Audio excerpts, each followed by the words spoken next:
1% populasi Indonesia menguasai 48% ekonomi nasional. 3% manusia Indonesia menguasai 60% dan 10% manusia Indonesia menguasai 70% ekonomi nasional di luar dari anggaran negara APBN. Ekonomi seperti begini terjadi karena regulator yang lemah yang harus kita perbaiki. Demikian saya memulai sebuah dialog terbatas di kantor teman dengan beberapa kenalan baru. Mereka adalah orang yang katanya peduli dengan UKM. Mengapa saya katakan katanya peduli tersebut dengan tanda quote unquote? Karena mereka seperti yang lainnya ingin membantu UKM tapi hanya sebatas mengajari UKM dalam kelas. Setelah kelas selesai hanya jadi pinter UKM, namun sedikit yang menggerakkan ekonomi UKM. Ada seminar, ada workshop, ada buku, ada coaching, ada mentoring, ada pendampingan, ada macam-macam. Semuanya sudah dilakukan. Namun data di awal tadi belum pernah berubah sejak 20 tahun terakhir ini. Artinya apa yang mereka kerjakan sekarang ya doesn't work. Harus diubah, bukan hanya dengan wacana, ilmu, keterampilan, tapi dengan peluang. Saat ini yang beda adalah peluang. Yang beda, yang tidak adil adalah kesempatan. Coba deh, apa syarat pinjaman bank? Ada jaminan.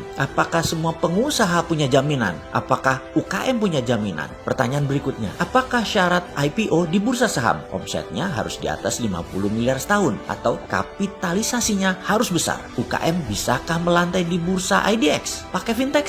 Pakai pinjaman tersebut? Wih, bunganya jadi rentenir tuh. Membuka lapangan kerja di mana 97% angkatan kerja diserap UKM, tetapi UKM tidak bisa pinjam bank, tidak bisa IPO. Lalu ilmu yang diajari tadi oleh orang yang dikatakan peduli tadi dipakainya di mana? Disinilah serunya pembicaraan kemarin di mana kita ditantang. Bagaimana bisa menjawab $1 million question? Bagaimana UKM bisa naik kelas yaitu menjadi perusahaan beraset besar dan beromset besar? Kalau saya boleh usul, yang pertama adalah bagaimana perusahaan bisa beromset besar terlebih dahulu. Jadi strateginya adalah selling terlebih dahulu. Kita semua tahu selling adalah seni menjual yang seharusnya di atasnya adalah marketing dulu, bahkan seharusnya di atasnya lagi marketing ada yang namanya branding terlebih dahulu. Tapi kelamaan kalau di saat COVID kita bangun branding dulu, menentukan marketing dulu, kelamaan. Branding itu membangun trust, marketing itu memilah dan memilih pasar. Namun selling, ya selling, jualan, closing. Sungguh bagi saya closing selling itu menjadi terpenting saat ini. Jadi kalau bisa disimpulkan adalah kita harus melakukan push selling. Pull selling atau menarik adalah strategi online shop. Berjualan menggunakan sosmed seperti IG atau FB. Marketplace seperti Tokopedia, Bukalapak, Shopee itu semua besar biaya iklannya. Karena membuat orang kita tarik datang ke landing page kita, datang ke lapak kita. Di masa daya beli pilih-pilih seperti saat ini, karena kontraksi ekonomi resesi dunia, maka pull selling kurang agresif. Narik itu kurang agresif. Kita harus nyerang. Menyerang itu apa? Namanya push selling. Kita datangi sosmed orang, kita sambangi email orang, WA orang, Telegram grup, apapun kita infokan. Kita serbu dengan berbagai tools. Oke, ada yang perlu contoh push selling lebih rinci nggak? Oke, kita jelaskan, kita sederhanakan. Kita ikuti cerita ini. Beberapa saat yang lalu ada pertanyaan dilontarkan ke saya. Bisa jelaskan apa itu dinaran, Pak? Pertanyaan datang dari seorang yang baru dikenalkan oleh mitra bisnis saya. Saya pun menjawab begini. Dinaran adalah GoPay plus Genius plus debit card plus underlying emas. Oh gitu, sistem pembayaran toh. Saya pikir dinaran itu seperti beli emas di Pegadaian, hanya lebih liquid karena berbasis teknologi digital. Oh bukan Pak, dinaran adalah aplikasi alat bayar multi channel. Saat ini kita luncurkan dinaran emas seperti tadi yang saya jelaskan. Nanti akhir Oktober 2020 ini ada dinaran dolar, di mana underlying dana Anda bisa memilih dolar sekarang. Ke depan bukan hanya emas underlyingnya, tapi bisa pilih dengan dolar. Di akun yang lain tentunya, Anda boleh punya 2 akun di dinaran. Satu dinaran emas, satunya dinaran dolar. Jadi penjelasan lengkapnya dinaran dolar adalah GoPay plus Genius plus debit card plus underlying dolar. Sederhana membayangkannya, seperti personal portable money changers, aplikasi dinaran tersebut. Demikian saya menjelaskan sesimpel mungkin, karena baru kenalan gak enak kalau jualan terus. Tapi saya tidak kuasa menahan untuk tidak meneruskan jualan. Namanya juga peluang di depan mata. Jadi saya teruskan. Fitur-fitur dinaran masih terus disempurnakan. Usia dinaran baru 4 bulan saat ini. Muasalnya mengurus semua izin dan teknologi mundur ke 1 tahun yang lalu. Sudah cukup panjang perjalanan dinaran sesungguhnya. Dinaran adalah cerita panjang dari analisa mendalam memprediksi ke depan tentang tumbuhnya kebutuhan bertransaksi dengan berbasis personal sovereign wealth fund.